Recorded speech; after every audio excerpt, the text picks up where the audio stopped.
Hi, my friends. Today we're going to have a great conversation because I have my special guest, Chris Williams, on the show. He and I are new friends, new colleagues from the web, from the clear blue sky. We were linked together by our mutual friend and colleague, Lindsay Phillips, who you heard on my show a few episodes ago. Chris is a group coaching expert and he's great at getting things to be simplified for people so that they can actually deliver their genius to the world. I can't wait to get to know Chris better in today's episode. Welcome to the show, Chris. Oh my gosh, Christine, and all you fans of Christine, isn't she just like refreshing? It's okay. So y'all all miss what happens before the show. Honestly, Christine, the things that happen before and after the show, I think are way cooler than the shows themselves usually. So let me just fill y'all in. Christine's like, okay, can we stop before we start this episode and just take 3 cleansing breaths? And I'm like, oh my gosh, thank you so much. Like, talk about a great way to start. And thank you for just placing that in my day today. Beautiful. You're welcome. It works every single time. I would recommend that technique for anyone listening, by the way. So thank you, Chris, for mentioning that.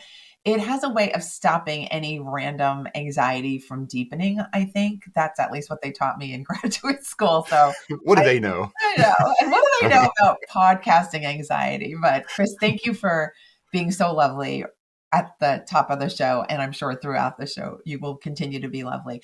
Please let us know what you'd like us to know about you first before we start getting into the nitty gritty about fear and getting through stuff and showing up as your best self. Okay. So yeah, we're going to talk about all those things. And I'm someone who struggles a lot with fear. And I'm someone who struggles a lot with anxiety and overwhelm. I love this show, by the way. I don't ever get to talk about this on shows I'm on. They always want to talk about business stuff. This is great. So about me, I'm a dad. Jill and I have 5 kids, and like I got a great life going on. All right, no way around it. We get to travel a lot, get to play a lot, blah blah blah. Internet marketer, blah blah blah. Okay, I'm just not taking a picture from a Ferrari, so I'm not going to weird you out. The thing is though, like it looks good, but the truth of it is, Christine, and I think everybody here, like with us today, we can all resonate with this. You can look good in a moment on Instagram or at a party or at your friend's house. But when it comes down to it, we often feel all tangled up inside and we're just covering and masking. And we think everybody else is actually doing awesome because they're putting on the same mask. So the more I am honest about, like, I had a really rough childhood and I've been an entrepreneur for over 20 years and lots of ups and downs. There's been times when Jill and I couldn't even buy groceries. But when we get honest about those kind of things, it just helps us bring some humility, some humanity to our own stories. It's easy to watch something on Disney and be like, "Oh, that story's beautiful." We have the same beautiful story. We just need to turn around, look at ourselves and acknowledge that and then build for what I do. I just then build, okay, here's where I am. I'm acknowledging this. I'm okay. And I'm going to build a simple set of steps that I can accomplish today. And then I'll deal with tomorrow. That is a lot. Thank you for sharing that. And also, I'm so grateful for your honesty. That's why I was so pumped for this episode because I knew we were going to get into it. Can you share with us at what point in your life may have been the point where you needed to just find your way through, where things were feeling really heavy, you were doubting yourself, things weren't going as planned, perhaps? That maybe that turning point, I guess, is what I'm getting at. Yeah, I'm going to say the turning point is when I was 27. And it was before I'd ever seen a mental health like professional in any way. So thanks for what you do. And I'm sure there's a lot of you out there listening in who are in the mental health space as well. And you guys are just freaking awesome. Thank y'all so much. Like, please keep it up. So I was 27 and I grew up in a really abusive home, sexually, spiritually, mentally abusive home, just really horrible situations. And my family taught me that I should just stuff all that, forgive. It was a very religious family, and there's nothing wrong with religion. It just they were doing it wrong, um, and they were they were just teaching us to suppress and stuff. And so I'm 27 now. I got 3 kids at that point, I think. And I'm telling Jill, Jill's been my best friend for forever. We've been dating since we were 17. It's like, babe, I'm done. I think I'm literally done. I'm about to pull the plug on life. I don't know how to do this, but I can't I can't continue on this path. And that sounds kind of logical and dry saying it that way, but that's literally how I was thinking about it. I was done with the emotion. I was just like, I've tried everything, it's done. She begged me to go see a therapist. So I went to a therapist. His name is Chuck. And um, great psychologist here in town. And he, like, in 5 minutes, he was like, tell me a little about what's going on. Like, let's start when you were a kid. What was life like? I mean, I got 5 minutes and told him a few things that had happened. And he was like, and have you ever talked to him about that? No. It's like, all right, we're just gonna just take a minute and just kind of unpack that one a little bit. Um, that that was the beginning of a horribly scary roller coaster ride, because I started unpacking things that were real, and my family of origin fell apart. Our entire community fell apart. My family ended up on national freaking news because it was really bad. And it was a nightmare. But it turns out, looking back, I think I was already asleep and already in the nightmare. And I was just at that point where I was oh my gosh. I forgot I forgot about your dogs. That's so great. That's never happened. I'm so sorry. Totally good, totally good. I have a dog named Blue, and Blue is here as well. Yeah. Let me pause. Now the sounds Can funky. you hear me? Yeah. Okay. Where did you want to start I'll from? go back to where I was in the nightmare. I can start there and it'll be clean for your Okay. editing. So Yeah. good. I think we're recording. So there I we used go. to edit my own podcast too, so I totally get it. You're good. Okay, go. Okay, so I realized I was in this nightmare in this moment because so many things were happening and the world was falling down around me, and I thought things were going to get better right away. And that's not the way it works all the time. But I realized I had been dreaming in this nightmare state of life for a long time, and I was just at that point in the nightmare. You know, we've all had them where you're like almost about to wake up, but it seems horrible and like you can't wake up. That's what it was like when I started going to therapy. And it was like the tip of that, like the worst part ever. And then it started getting better and worse and better and worse and better and worse, but over time, better and better and better. And I'm bringing all that up to say I was 27, I was already in the workforce, and I was an entrepreneur at that point. Things were broken for me professionally. They were broken in my personal life. They were broken in my family life. Everything was broken. And that's not the only thing I had to go back and fix. There's obviously lots of story for lots of people, but you got to start. So I just would say all that to say, number one, that's where it started for me to answer your question. Number two, anybody is just like figuring out, here's where I am. Should I go get help? Yes. Yes. Go get help. It's worth it.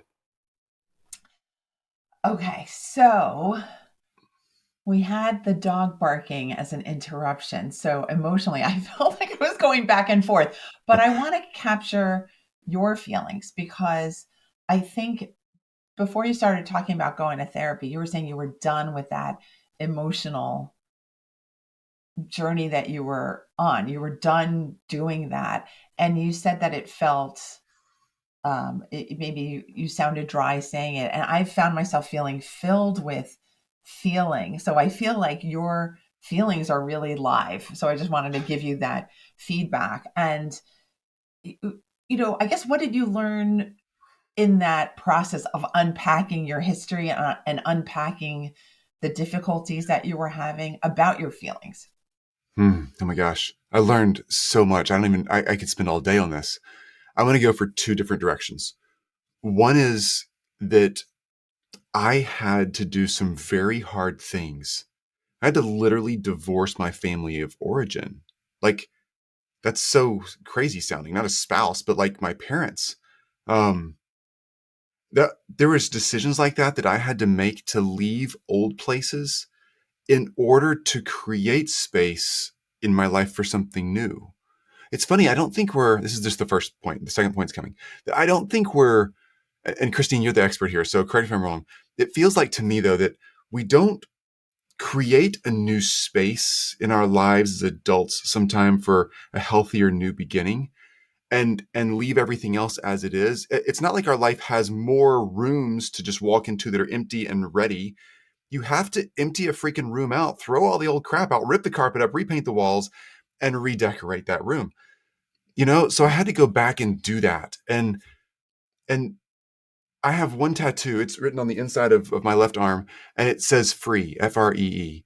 Um, and that is the only word I really want on printed on my body for forever. I constantly remind myself to stay free, make the choices to stay free from old traumas, from my own choices, all those things that we have, I guess, struggles with as just people, right?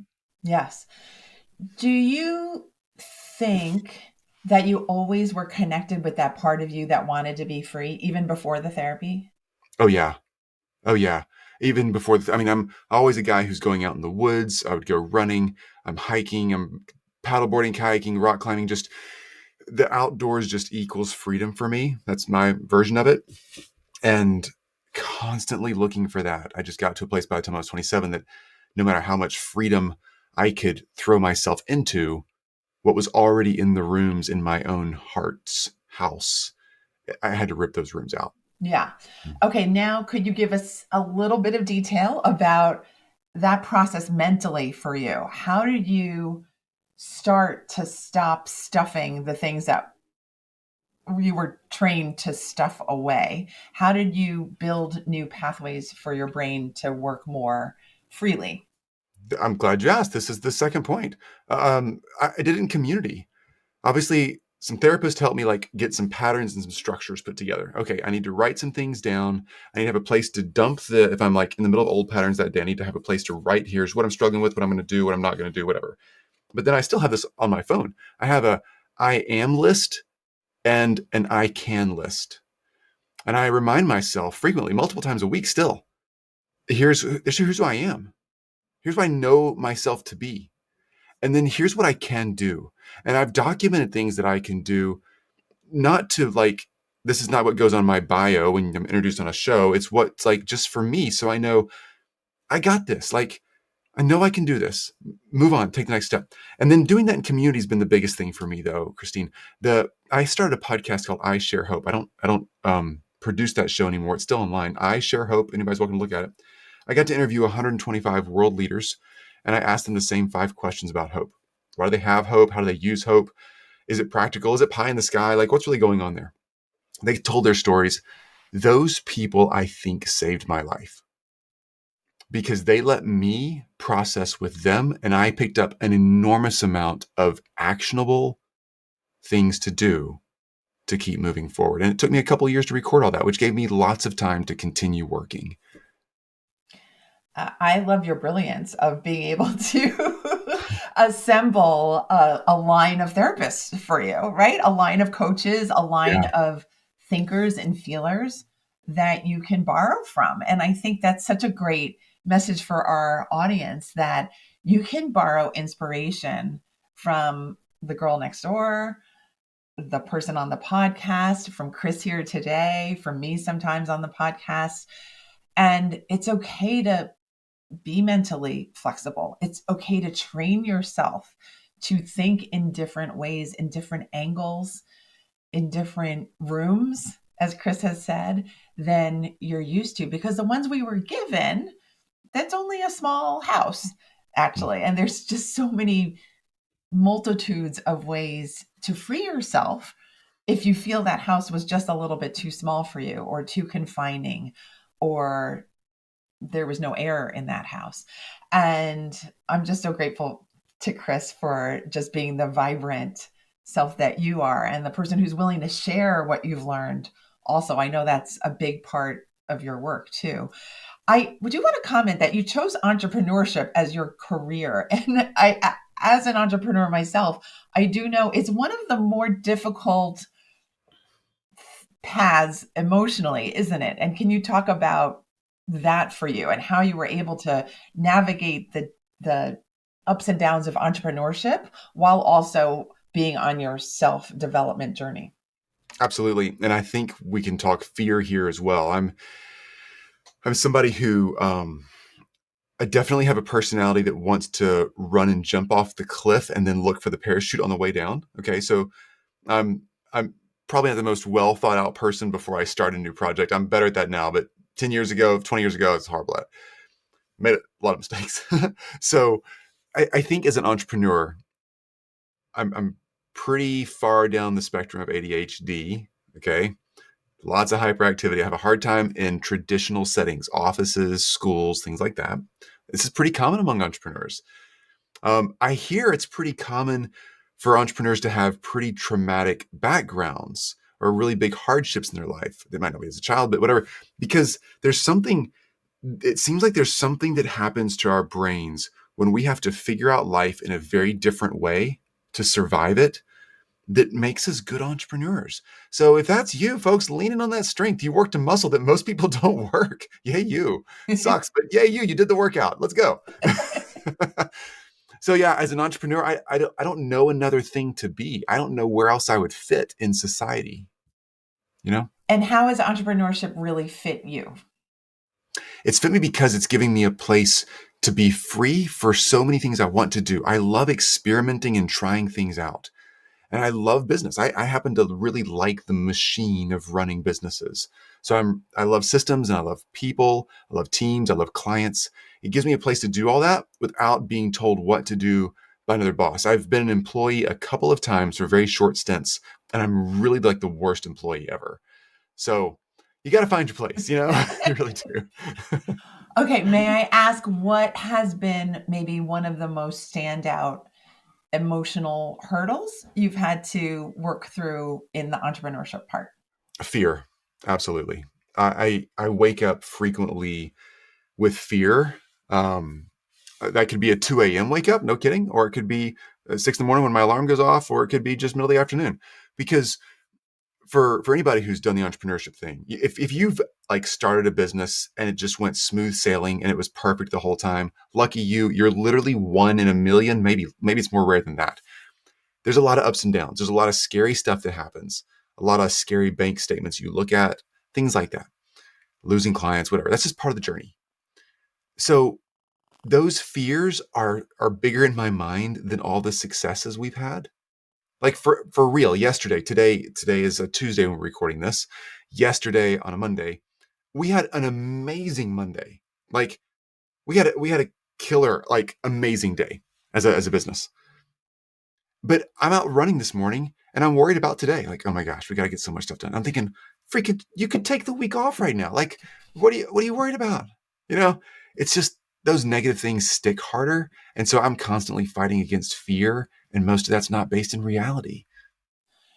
Interesting, because as you were talking about that thought while you were running, I was thinking to myself, might that be this kind of hard driving part of you, right? That maybe there's an old belief that, well, you're not worth anything or you're not worth enough if you're not killing yourself, if you're not struggling, if you're not strangled by your work, if you're not working overtime.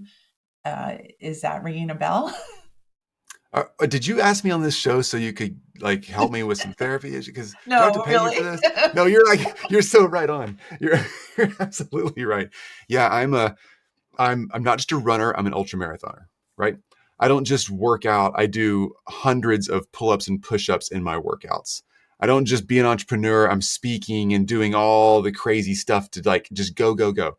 And and yet I work probably 15 to 20 hours a week. I'm not a workaholic because I'm really good at systems. So I'll be driven at like, how little can I work? Oh, I worked 14 hours this week. That's not good enough. I got to be able to do it all in 12 hours. I mean, no matter what I do, it's like I put a scorecard up on it, Yeah. right? Yeah, that's interesting. So I'm thinking two things. One is that the way I like to work with my clients, and I think one of my core frameworks, I guess, is to encourage people to develop a calm inside because that can oftentimes feel like the thing that's most far away because Mhm. of our training, because of I think the air in society, there's a stress in the air of society even. You don't have to even have a dysfunctional family to come out of high school feeling very stressed about things in life and your future. So I like to encourage people to figure out, what does calm mean for them, and what is it going to feel like, and how can I learn to enjoy that? Because oftentimes we're made to feel like, oh, that means you're not doing enough, Mhm. or that you're not disciplined enough, or that you forgot something, or that you're lazy, all these kinds of things. And so that is my first thought. And then I've forgotten the second thought at this I think point. that's really good. Like, that's helpful to me, and I know to so many others. It's hard for me to create calm. That's why I'm sure those 3 breaths at the beginning of all this were very helpful for me. I meditate pretty much every day. I, like, try to bring those calm things in. Yes. Um, of course, I keep score with the meditation, like, "Oh, crap, I missed today. I gotta do 2 tomorrow." I know that's horrible, but that's Well, no, no, no. It's your adaptations, right? It's your process of saying, I'm loving myself now, and I'm going to experiment with the things that feel better and better and better. And we're going to have flub ups on that journey of experimenting, right? And I just now remember the second thing that I wanted to say is that just before we pressed record on this episode, I was telling Chris how many hours I work, and that it's bordering on workaholism sometimes. And I feel like, we're all gonna push those edges sometimes, and we're all gonna kind of sometimes slip back to the more dysfunctional parts of ourselves, or the parts of us that need more work. We don't even have to call it dysfunction. And I Mhm, think part of surviving any journey, entrepreneurship, life, emotional journeys, is really having some kindness towards yourself.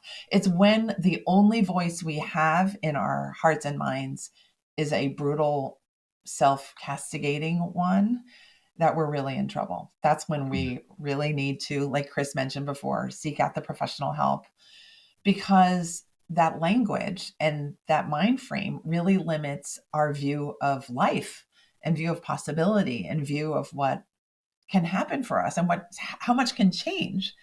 Chris had mhm, a few more kids. He's probably had a few more businesses. He's an ultra marathoner. He's changed his family relationship, and he's changed his heart and mind. And he's able to share it with us uh, on this show, which goes around the world. So thank you, Chris, for doing that work, and for letting us see inside and see where you've been. Could you tell us how people might work with you, and what you do with people in your business now, the group coaching part?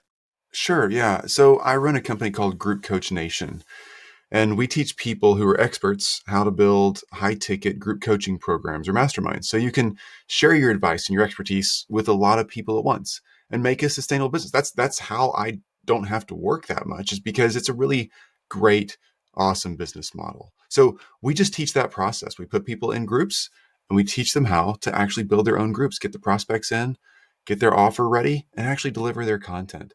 And that's over at groupcoachnation.com. That's the simplest place to keep up with us, groupcoachnation.com. And I know some of you are business folks, some of you aren't, but if you're like, I know stuff, I wish I could monetize my expertise, my knowledge, this experience I've had in life, whatever, check it out. There's a lot of great free resources right there for you. You can just kind of learn about it and understand what's going on. And you get Chris as well, which is a really big bonus. I am curious, did you start off doing the group coaching? Is that how you got this expertise? No, I actually went into a group therapy program for my own well-being. And I was like, 2 or 3 days into it, I was like, this is really amazing. And I was asking the therapist, why is there so much happening so fast? And they were explaining the group dynamic and how this just feeds for us. Did you know that as individuals, we change 5 times faster when we learn in groups? It's 5 and some change. We learn in groups than we do one-on-one, and we retain that change way longer. So I thought, I wonder how to do this in a business model. Then I came across masterminds. I joined a mastermind to learn like how to do marketing and stuff like that. And then I realized, okay, I want to start teaching a mastermind. I did that for a few years, and then half the people who were in our mastermind said, "Will you teach us how to build masterminds?" So we started this business called Group Coach Nation, and all we do is build masterminds now. Love it. I love how natural that was for you, but also like a part of your life journey, right? You put the effort in and then you Yeah. get the gifts back, right? You get the gifts of inspiration, of your passion, of the simple, easy, lucrative business that you've built, which is wonderful. So I'm so happy that it has all worked out for you. I'm so happy that you're doing the emotional work and that you're able to share it because that is so valuable as well. And just thank you for being here and being my friend now. Thank you for having me. Thank you for giving me a chance to talk about this because so many people on the podcast we used to run, the I Share Hope podcast, so many people like invested in me that way. So I'm so thrilled to be open and talk. We all need this. We all need to know it's okay. We're not alone. And just we got this. We got this together. We got this. I often say that at the end. I often say go get them, but it's the same kind of thing, right? It is. Let's our listeners, Chris and I are giving you a big hug, Mm. big support. Really go get them. You got this. You got this from inside and out. Take your time, get your inspiration, get your bearings, learn your calm, and let us know if you need us in any way. Thank you so much, Chris. I will see you again. And my dear listeners, I'm going to see you next week when the next episode drops. Thanks so much for being here. I'm grateful for you. Bye, everybody.